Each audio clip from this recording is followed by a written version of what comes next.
আসসালামু আলাইকুম ওরহমতুল্লাহি ওবারাকাতু। আলহামদুলিল্লাহি রব্বিল আলামিন ওসসালাতু ওয়াসসালামু আলা সাইয়্যিদিল মুরসালিন ওয়া আলা আলিহি ওয়া সাহবিহি আজমাইন। ইসলাম গ্রহণের কারণসমূহের মধ্যে আজকে আমরা আলোচনা করব নামাজ কিভাবে অমুসলিমদেরকে মুসলমান হওয়ার ক্ষেত্রে ভূমিকা পালন করে।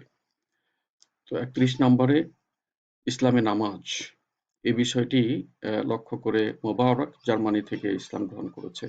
তিনি বলেছেন, কয়েক বছর ধরে আমি মুসলমানদের নামাজ পড়ার পর্যবেক্ষণ করছিলাম। আমি প্রায়শই নামাজের ভক্তি দেখে অবাক হয়ে যেতাম। আমাকে কেউ ইসলাম গ্রহণ করতে বলেনি। মুসলমানদের প্রার্থনা পর্যবেক্ষণের মাধ্যমে আমি ইসলাম গ্রহণ করেছি। সুবহানাল্লাহ। আমরা মানে এই যে কোরআনের মধ্যে বলা হয়েছে নামাজে একাগ্রতা, নামাজে মানে আন্তরিকতার সাথে নামাজ পড়া। এই বিষয়টি অমুসলিমদেরকে পর্যন্ত আপনি যদি দাওয়াতি কাজ করেননি, এই লোক কারো দাওয়াত পায়নি, কিন্তু তারপরেও ইসলামের দিকে আকৃষ্ট হয়েছে শুধুমাত্র আমাদের নামাজ পড়া পর্যবেক্ষণ করে, নামাজ দেখে। নামাজে ঐক্য, এই যে নামাজের মধ্যে আমরা দাঁড়াই, কোনো ভেদাভেদ নেই, এই বিষয়টি পর্যবেক্ষণ করে মনির টোগো, একটি আইল্যান্ড, সেখান থেকে ইসলাম গ্রহণ করেছে। জামাতে নামাজে কোনো রাজা বা চাকর, ধনী বা দরিদ্র, সাদা বা কালো, প্রথম বা দ্বিতীয় শ্রেণীর জন্য সংরক্ষিত নেই।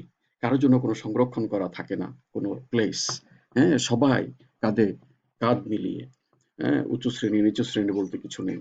সমস্ত মুসলমানরা সবচেয়ে শৃঙ্খলাবদ্ধভাবে কাঁধে কাঁধে কাঁধ মিলিয়ে প্রার্থনা করে ঈশ্বরের সামনে। ধার্মিকতা এবং নম্রতা এবং মুসলমানদের মধ্যে একাত্মতার উদ্দেশ্য ও কর্মে ঐক্যের প্রদর্শন করে। সুবহানাল্লাহ, সুবহানাল্লাহ। আমরা হয়তো উপলব্ধি করি না, কিন্তু অমুসলিমরা ঠিকই আমাদেরকে পর্যবেক্ষণ করে এবং তারা দেখে আমরা কি করছি এবং কিভাবে করছি, এবং সেটা অনেককেই আকৃষ্ট করে। যেখানেই থাকুন নামাজ পড়েন। বিষয়টি দেখে সাম্বান, বর্তমান নাম হচ্ছে হাবিব, ইন্ডিয়া থেকে ইসলাম গ্রহণ করেছে। সন্ধ্যার সময় শারজা থেকে দুবাই আসার সময় ট্যাক্সি ড্রাইভারগুলির মধ্যে একটি রাস্তার পাশে ট্যাক্সি থামিয়ে তার নামাজের মাদুরটি নিয়ে আনসার মলের কাছে নেমে প্রায় ১০ মিনিট আমাদের সকল যাত্রীদেরকে অপেক্ষায় রেখে মাটিতে নামাজ পড়তে শুরু করে। শুরুতে আমরা মনে করতাম আমাদের গাড়িতে কোনো টেকনিক্যাল বা প্রযুক্তিগত সমস্যা হয়েছে। তবে পরে আমরা জানতে পেরেছিলাম যে সন্ধ্যার নামাজ, মাগরিবের নামাজ সময় মতো পড়া উচিত। ধর্মের প্রতি চালকদের নিষ্ঠা এবং আন্তরিকতা আমাকে ইসলাম সম্পর্কে আরো পড়তে বাধ্য করে, এবং আমি ইসলাম গ্রহণ করি। সুবহানাল্লাহ, সুবহানাল্লাহ। এই যে সময় মতো নামাজ পড়া, জামায়াতে নামাজ পড়া, এটির গুরুত্ব কত আমরা উপলব্ধি করা উচিত। এবং আমাদেরকে, আমরা হয়তো মৌখিকভাবে কাউকে দাওয়াত দিতে না পারলেও আমরা যদি কর্মে মুসলমান হতে পারি, প্রকৃত মুসলমান হতে পারি, নিজেদেরকে প্রকৃতভাবে মুসলমান হিসেবে উপস্থাপন করতে পারি, তাহলে আহ, তাহলে অবশ্যই এটা অমুসলিমদেরকে আকর্ষণ করবে এবং তারা মুসলমান হবে। আজকেই কিছুক্ষণ আগে আমি ফজর নামাজ পড়তে গেলাম, বাইরে 0 ডিগ্রি, হ্যাঁ, গতকালকে ছিল মাইনাস, বরফ পড়তেছিল। তো আজকে একটি দৃশ্য দেখে আমি অবাক হলাম। সুবহানাল্লাহ। মসজিদের সামনে আমি গাড়ি পার্কিং করছিলাম। এই সময় আমি দেখলাম একজন মহিলা গাড়িতে বসে আছেন। আমি চিন্তা করলাম, মহিলা রাতের বেলা গাড়িতে বসে আছেন, নিশ্চয়ই কাউকে নামাজ পড়তে নিয়ে এসছে, হয়তো গাড়ি ড্রাইভ করতে পারে না। তো যখন নামাজ শেষ করে আবার গাড়িতে আসলাম, তখনও দেখলাম মহিলাটি বসে আছে এবং একটা বাচ্চা দৌড়ে আসছে। বাচ্চাটির বয়স ১১-১২ এরকম হবে।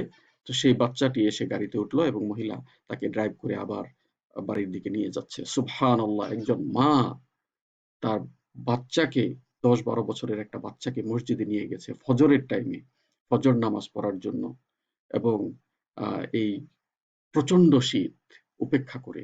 সুবহানাল্লাহ! আমাদেরকে এমনই হওয়া উচিত, এবং আমরা যদি এভাবে নিজেদেরকে মুসলমান হিসাবে উপস্থাপন করতে পারি, তাহলে অবশ্যই মুসলিমরা এতে আকৃষ্ট হবে ইনশাআল্লাহ। এরপরে নামাজ বাধ্যতামূলক। যে পরিস্থিতি আসুক না কেন, যেখানে আমরা আমাদের মুসলিম বন্ধুদের সাথে ছিলাম, তারা কখনো তাদের নামাজ মিস করতো না। ক্রিকেট খেলার সময় তারা নামাজের জন্য থামতো। শপিং সেন্টারে যাওয়ার সময় তারা প্রায়ই আমাদের ছেড়ে নামাজ পড়তে যেত। এটি আমার মধ্যে কৌতূহল এনেছিল, এবং আমি মুসলমান হওয়ার আগেই আমি তাদের তাদের সাথে নামাজ শুরু করেছিলাম। সুবহানাল্লাহ। আব্দুল লতিফ সন্দেশ নাম ছিল আগে, ইন্ডিয়া থেকে ইসলাম গ্রহণ করেছে। সুবহানাল্লাহ। 35, মুসলিমরা আন্তরিকতার সাথে নামাজ পড়ে। এই যে নামাজে আমাদেরকে মুসলমানদের ইমানদারদের বৈশিষ্ট্যই হচ্ছে যারা খশিউন, আন্তরিকতার সাথে নামাজ পড়া। এটি দেখে মুসলিমরা আকৃষ্ট হয় এবং মুসলমান হয়। আমরা খ্রিস্টানরা আমাদের অন্তর থেকে প্রার্থনা করি না, এটা আমাদের জন্য একটি রুটিন, কিন্তু মুসলিমরা তাদের প্রার্থনা খুব আন্তরিকভাবে করে এবং নিয়মিত তাদের নামাজ পড়তে মসজিদে যায়। সুবহানাল্লাহ, সুবহানাল্লাহ। এটি দেখে ইউক্রেন থেকে সাফিয়া ইসলাম গ্রহণ করেছে। 36, শুক্রবারের নামাজ। সমস্ত মুসলমানরা জুমার নামাজের জন্য একত্রিত হয়। এই নামাজ কেউ ছাড়ে না এবং আমার এক বন্ধু তার চাকরিটি কেবলমাত্র এই কারণেই ছেড়েছিল যে হোটেল তাকে শুক্রবারে নামাজে যেতে দেয়নি। সে যে হোটেলে কাজ করত তাকে নামাজের জন্য ছুটি দিত না, সেজন্য সে চাকরিই ছেড়ে দিয়েছে। সকল মুসলমানের জন্য জুমার নামাজ গুরুত্বপূর্ণ। এই যে শুধুমাত্র আমরা জুমার নামাজে যাই, এটি দেখে নেপাল থেকে আব্দুল্লাহ ইসলাম গ্রহণ করেছে। 37, প্রতিদিন সকালে আজান শ্রবণ। আমি শারজায় থাকছিলাম। আমি এবং আমার পরিবার প্রতিদিন আজান শুনতে পেতাম। আমরা আজানের প্রতিটি শব্দ শুনতাম। এমনকি আমি আমার স্বপ্নগুলিতে আজান শুনতে শুরু করেছিলাম।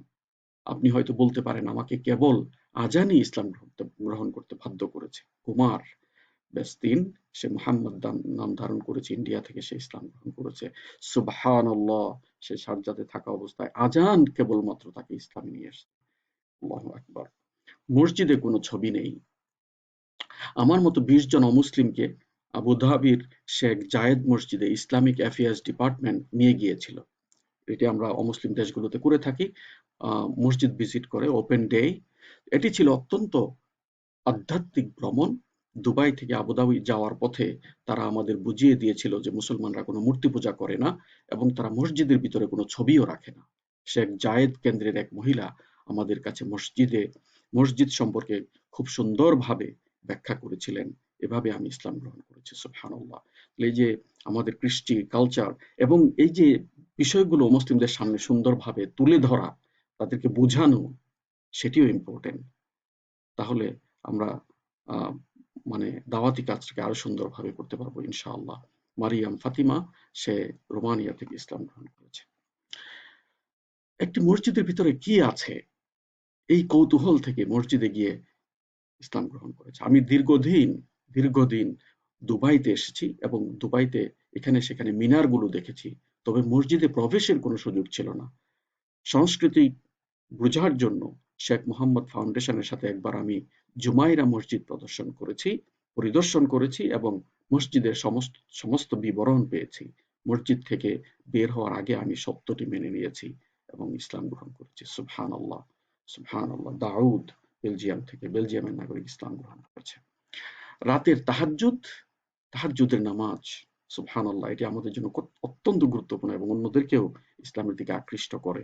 আমরা শ্রমিক বাসভবনে তামিলনাড়ু বা ভারত থেকে আগত মুসলমান শ্রমিকদের সাথে থাকতাম। সেখানে তাদেরকে গভীর রাতে উঠে অজু করে দীর্ঘ সময় ধরে নামাজে দাঁড়িয়ে থাকতে দেখতাম। প্রতি রাতেই এই উপাসনা নিয়মিত ছিল।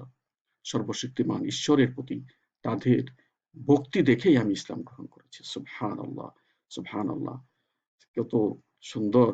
মানুষকে কোন রকমের দাওয়াতি কাজ করা ছাড়াই শুধুমাত্র নিজের আমল, নিজের কাজ কিভাবে মানুষকে ইসলামের মধ্যে নিয়ে আসতে পারে তার প্রমাণ।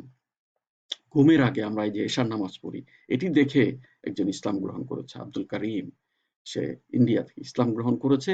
শারজা কারাগারে আমি ৬ মাস ছিলাম। এক মুসলিম সঙ্গী ঘুমাতে যাওয়ার আগে রাতে নামাজ পড়তেন। তিনি প্রতি রাতেই তাই করছিলেন। আমি তাকে জিজ্ঞাসাবাদ করতে শুরু করি এবং তিনি আমাকে নামাজ এবং কিভাবে নামাজ পড়ব সেই সম্পর্কে সঠিক ধারণা দিয়েছিলেন। এভাবে আমি ইসলাম গ্রহণ করেছি। সুবহানাল্লাহ। জেলখানার মধ্যে নামাজ পড়ছে এবং সেখানে আরেকজন জেলখানার কয়েদি সেটি দেখে ইসলাম গ্রহণ করেছে। সুবহানাল্লাহি ওয়া বিহামদিহি, সুবহানাল্লাহিল আযীম। আমি আমার প্রথম প্রার্থনায় কান্না শুরু করেছিলাম। আমি মুসলিম না হলেও আমার মুসলিম বন্ধুদের সাথে মসজিদে যাওয়ার সুযোগ হয়েছিল এবং আমাকে তারা যেমন করছিল তেমনটি আচরণ করতে বলা হয়েছিল। এটি ছিল আল্লাহর কাছে আমার প্রথম নামাজ। নামাজের শুরুতে আমি কাঁদতে লাগলাম। নামাজ শেষে ওই মসজিদেই শাহাদা পড়ে মুসলমান হয়ে গেলাম। সুবহানাল্লাহ, সুবহানাল্লাহ। কারিমা ফিলিপিন থেকে সে ইসলাম গ্রহণ করেছে। সে আহ, মুসলমানদের প্রার্থনা শুধু নামাজে গিয়ে নামাজ থেকে আহ, তাকে কিভাবে ইসলাম গ্রহণ করে, সুবহানাল্লাহ। পরবর্তী এপিসোডে আমরা ইনশাআল্লাহ রমাদান এর বিষয়ে আলোচনা করব। জাযাকাল্লাহু খায়রান ফর ওয়াচিং। ইনশাআল্লাহ সাবস্ক্রাইব করে আমাদের পরবর্তী ভিডিওগুলো দেখার অনুরোধ থাকলো। আসসালামু আলাইকুম ওয়া রাহমাতুল্লাহি ওয়া বারাকাতুহু।